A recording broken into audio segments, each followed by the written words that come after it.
Okay, you win. There was a joke in the O'Malley family that the only man in the O'Malley family was a woman.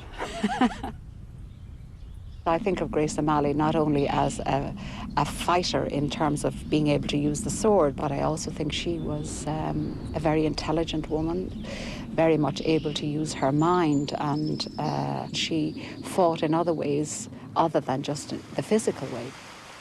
Grace knew that in order to hang on to their independence and resist the encroachment of the English, the O'Malleys and the other clans in Mayo would have to stick together. Her next move was to shore up her little empire by marrying her second husband, Richard in Iron, the chieftain of the Burke clan. Grace had a firm grip on Clare Island and the southern part of Clew Bay. The Burkes ruled over the northern part of the bay. By marrying Richard, she would have the whole region under her control.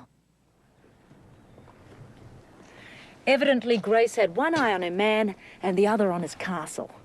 Rockfleet lies in this small inlet, overlooking the inner islands of Clew Bay. Its shallow harbour means it's accessible only at high tide, making a sneak attack by sea virtually impossible.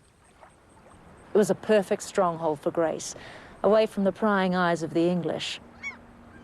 Grace decided to marry Richard, but only if Rockfleet was part of the deal. She had a prenuptial contract drawn up. In it, she insisted on a one-year trial period, after which she would decide whether to keep him or to cast him adrift.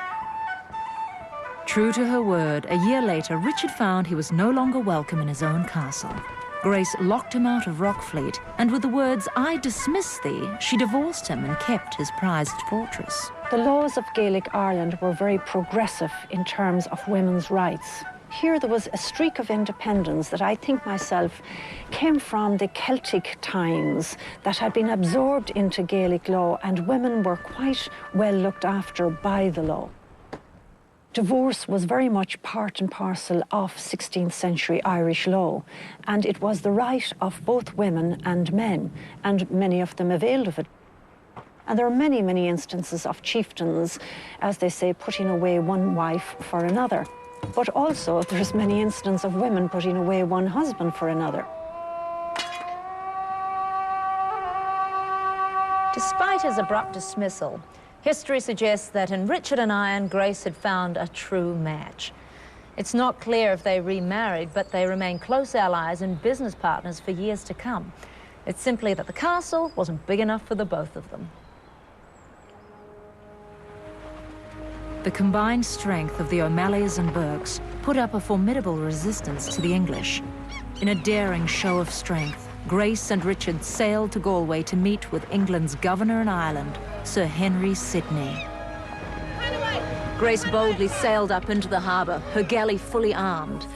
Under the guise of offering her services to England, she was really letting Sidney know what kind of woman he was dealing with. Sidney decided Grace made a better friend than an enemy, and her boldness paid off. For the moment, at least, the English decided to leave them alone. But just as Grace had an uncanny ability to predict the changing weather over the Atlantic, her intuition told her that her truce with Sidney couldn't last. Queen Elizabeth was becoming increasingly worried about the threat of an invasion of England by the Spanish Armada, and the possibility that the more independent Irish chieftains would become allies with Spain. This was merely the calm before the storm. To save her clan and her family, Grace would have to take the biggest gamble of her life.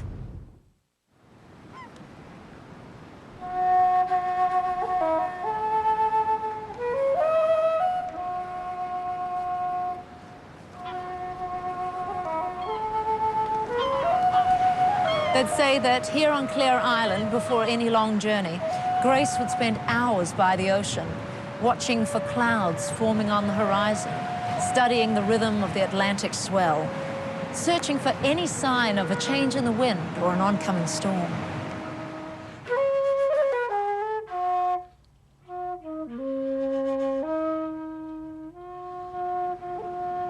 Grace O'Malley smelt freedom the minute she went on the sea.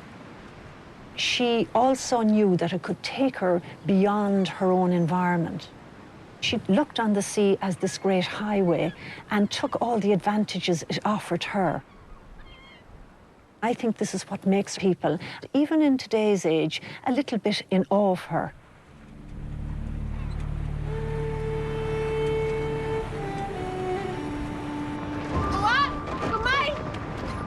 By now, Grace O'Malley's exploits as a fighter and mariner had made her a living legend. She had sailed further and with more success and notoriety than any O'Malley before her. She brought back mercenaries from Scotland to bolster her army and sailed to Spain, where it is thought that her galleys were built by their master craftsmen to her exacting standards. Life at sea was tough, and life at sea for a woman was even tougher. Grace O'Malley had to really rough it with the men. And decorum certainly wouldn't have been a very high priority. I think privacy was non-existent, and for women with their special needs, it must have been very, very difficult. Nothing could keep Grace from the sea, not even the small matter of bearing children. In spite of their stormy relationship, Grace had become pregnant by Richard and Iron and was far out to sea when she gave birth to her favourite son, Theobald, nicknamed Toby of the Ships.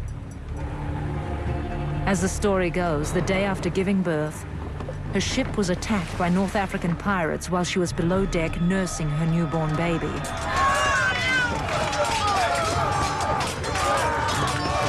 Without their leader, Grace's men were losing the fight.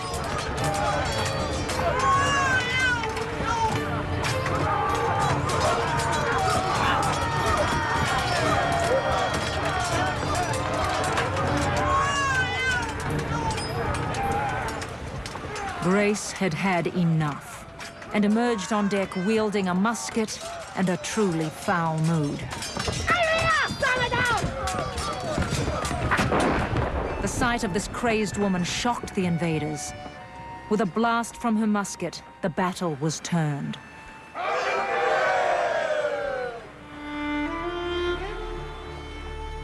Grace's partner, Richard and Iron, died not long after Toby was born. She had lost her most important ally, just when she needed him most.